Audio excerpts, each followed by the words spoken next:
Okay, here we are, Matthew Russell Lee, Inner City Press, here at the Southern District of New York Courthouse. Today, Wednesday, August 6th, 2025. Now, yesterday, on the Epstein-Ghislaine Maxwell front, as we reported minutes after it was filed, Ghislaine Maxwell's lawyers opposed unsealing. Now, many people responded by saying, who the hell is Ghislaine Maxwell to oppose anything?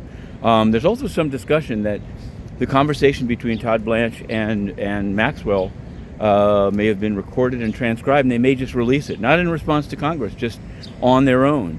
There's a subpoena out to Bill Clinton and Hillary Clinton. Now, Bill, I believe, was on the Jeffrey Epstein Africa flight.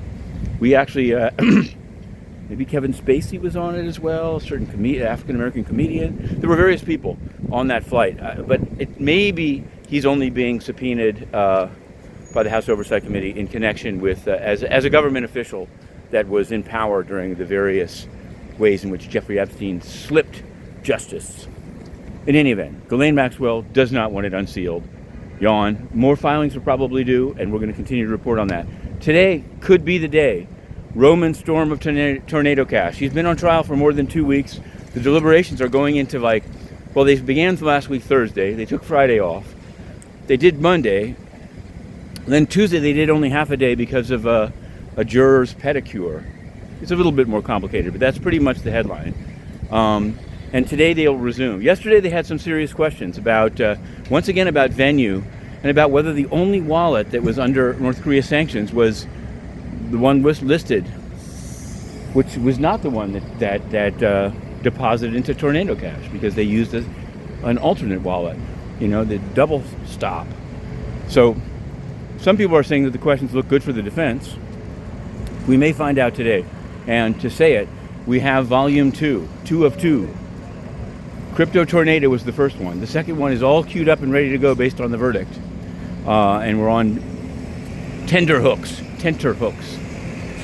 On the Sean Combs front, I have to say that, he was denied bail. People were asking about his motion for acquittal or a new trial. The government's response isn't even due to that until later in August. So there's not going to be a ruling soon by Judge Subramanian. But the question arose. Some people seem to believe that Judge Subramanian has had no other cases, and it's not the case. We covered so I'm just going to iterate this here and say it's fine to ask a question. Judge Subramanian dealt, I guess his second highest profile case was the case of Eisenberg, Mango Markets. It was a crypto case. And he actually vacated a couple of the jury's convictions as being unsupported, but then on other grounds, Eisenberg got 53 months. But some people got no jail time at all, including a former cop named Genko for essentially police brutality, including several illegal re-entry cases. So check it out. We will put up a little list of cases of Judge Subramanian, just to sort of fill in that, when people say no cases, maybe they mean no high or high profile cases, but he's dealing with cases all the time, as are all the judges here. Now, so while the judges work, the Secretary General goes on vacation. He's been hanging around with various strongmen and actual authoritarians in Central Asia.